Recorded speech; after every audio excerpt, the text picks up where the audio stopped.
Assalamualaikum warahmatullahi wabarakatuh. Puji syukur kita panjatkan pada Tuhan yang Maha Esa, karena banyak sekali nikmat yang telah diberikan kepada kita semuanya. Anak-anakku, bagaimana kabar kalian?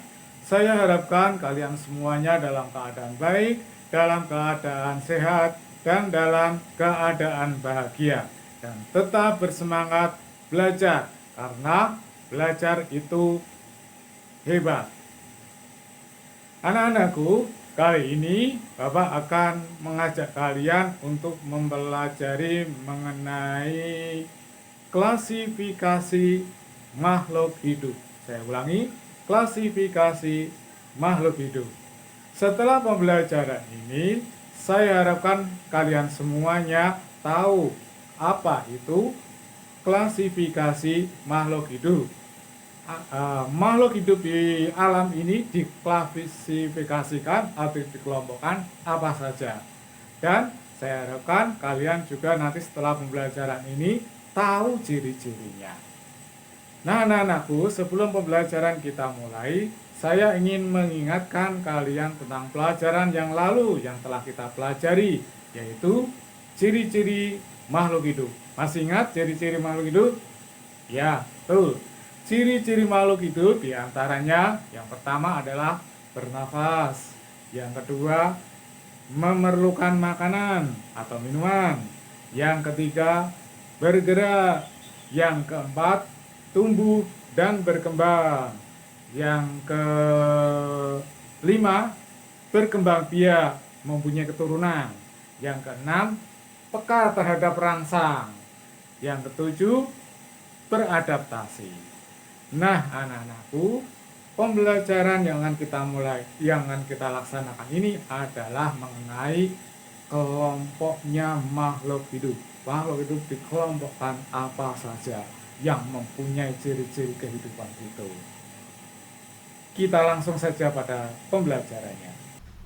Nah, anak-anakku, kita lanjutkan pembelajaran kita mengenai klasifikasi makhluk hidup. Apa itu klasifikasi makhluk hidup? Klasifikasi makhluk hidup adalah penggolongan untuk memilah-milah makhluk hidup, digolong-golongkan, dikelompok-kelompokkan. Nah, itu disebut dengan klasifikasi makhluk hidup. Nah, kita perhatikan gambar berikut ya. Nah, ini gambar ekosistem sawah dengan berbagai macam jenis makhluk hidup.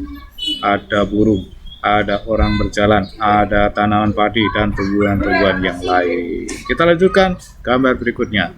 Nah, ini adalah ekosistem atau lingkungan padang rumput.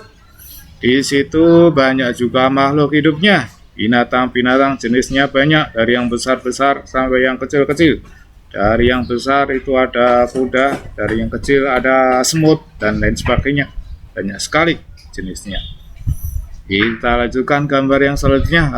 Ini gambar hutan dengan berbagai jenis makhluk hidup, baik itu tanaman atau hewan-hewan di air dan lain sebagainya. Nah, ini lingkungan air, lingkungan laut atau ekosistem laut. Tentu banyak sekali itu jenis makhluk hidupnya. Ada terumbu karang, ada ikan, dan lain sebagainya. Nah, ada berapa jenis makhluk hidup di dunia ini? Di darat, di air, dan di udara, yang terbang di udara. Tentu saja jenisnya banyak sekali. Kalau kita menghitung-hitungnya akan kesulitan karena banyak sekali makhluk hidup itu. Maka untuk itu perlulah kita melakukan klasifikasi makhluk hidup, dikelompok-kelompokkan. Gunanya apa? Agar kita mudah mengidentifikasi suatu makhluk hidup. Manfaatnya apa lagi? Agar kita mudah mempelajarinya, agar kita mudah memahaminya makhluk hidup tersebut, dan lain sebagainya. Itu manfaat dari klasifikasi makhluk hidup, pengelompokan makhluk hidup. Nah, makhluk hidup yang ada di dunia ini sering kita kelompokkan menjadi berapa ya? Tumbuhan dan hewan, dan manusia. Makhluk hidup dikelompokkan menjadi tumbuhan, hewan, dan manusia.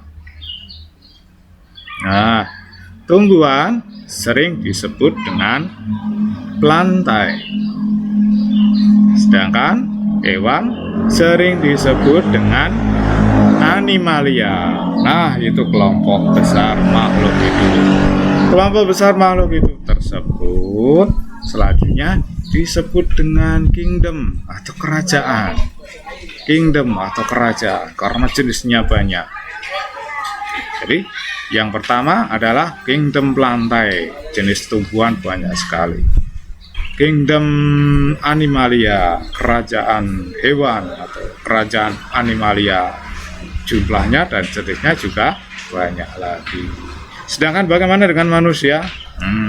Manusia karena memiliki ciri-ciri yang sama dengan animalia, maka manusia masuk dalam kingdom animalia. Kita lanjutkan. Ciri-ciri tumbuhan atau plantae apa saja? 1. Tumbuhan biasanya mempunyai klorofil yang berfungsi untuk fotosintesis, biasanya banyak terdapat pada daunnya. Ciri yang kedua, autotrof. Tumbuhan autotrof bisa membuat makanan sendiri ya karena dia bisa berfotosintesis. Ciri yang ketiga, tumbuhan multiseluler. Apa itu? Artinya tubuhnya tersusun atas banyak sel-sel. Tumbuhan itu tersusun banyak sel-sel. Jadi yang membangun tubuhnya itu adalah sel yang banyak sekali jumlahnya tersusun akhirnya menjadi tumbuhan. Ciri yang keempat adalah dapat menyimpan cadangan makanan dalam bentuk amilum. Menyimpan cadangan makanan ini contohnya misalnya buah mangga, dia menyimpan cadangan makanan pada buah mangga tersebut. Atau contohnya contoh yang lain itu ya umbi, tumbuhan umbi-umbian. Nah, itu menyimpan cadangan makanan pada umbinya. Kalau umbi akar ya menyimpan di akarnya. Ketela pohon contohnya. Nah, contoh tumbuhan adalah pohon mangga, bunga mawar, tanaman padi, dan lain sebagainya. Sekarang apa ciri-ciri dari kingdom animalia atau hewan? 1 adalah multiseluler, sama dengan tumbuhan. Hewan besar dan kecil juga tersusun dari banyak sel. Ciri yang kedua, hewan biasanya heterotrof, artinya tidak dapat membuat makanan sendiri seperti tumbuhan. Tumbuhan bisa membuat makanan sendiri dengan cara berfotosintesis, tapi kalau hewan tidak bisa berfotosintesis. Bagaimana dia makannya? Dia makannya ngambil dari tumbuhan. Dia makannya ngambil dari tumbuhan atau makan dari hewan yang lain. Ciri yang ketiga, memerlukan oksigen. Nah, kalau hewan animalia biasanya memerlukan oksigen. Ciri yang keempat, animalia memiliki alat gerak aktif. Manusia, hewan, kuda, dan lain sebagainya itu biasanya mempunyai alat gerak aktif. Misalnya adalah otot, dia bisa bergerak dengan aktif. Berbeda dengan tumbuhan, dia tidak memiliki alat gerak aktif. Nah, contoh animalia, sapi, ular, capung, semut, kutu, dan lain sebagainya, banyak sekali contohnya. Nah, itulah anak-anakku, klasifikasi makhluk hidup ada 2, yaitu tumbuhan disebut plantae, dan yang kedua hewan disebut dengan kingdom animalia. Nah, Tetapi ternyata ada jenis makhluk hidup yang lain. Dia tidak bisa digolongkan sebagai plantae, dia tidak bisa digolongkan sebagai animalia karena ciri-cirinya memang berbeda, yaitu disebut dengan Monera, Kingdom Monera. Apa itu contohnya? Apa itu ciri-cirinya Kingdom Monera? Ciri-ciri Kingdom Monera: 1. Uniseluler, artinya tubuhnya bersel tunggal, hanya satu sel. Jadi dia sangat kecil sekali, satu sel. Tidak seperti hewan maupun tumbuhan yang besar. Yang kedua, bentuk selnya bervariasi, tapi selnya bervariasi, ada batang, bulat, dan spiral. Ciri yang ketiga, Monera selnya prokaryotik, artinya selnya itu tidak memiliki inti sel sejati, artinya inti selnya tidak memiliki membran, tidak memiliki dinding, itu namanya prokaryotik. Yang ciri yang keempat, dinding selnya terbuat dari peptidoglikan. Contohnya Monera adalah bakteri. Jadi bakteri tidak bisa dimasukkan dalam kingdom animalia maupun tidak bisa dimasukkan dalam kingdom plantae. Dia membentuk kingdom sendiri, membentuk kerajaan sendiri yang disebut dengan kingdom Monera. Klasifikasi makhluk hidup yang kita pelajari sudah ada 3, Monera, plantae, dan animalia. Apakah ada lagi? Ya, ternyata masih ada lagi kingdom lagi, yaitu protista. Sekarang apa ciri-ciri protista? Apa ciri-ciri protista, anak-anakku? Ciri-ciri protista: 1. Uniseluler. Artinya apa?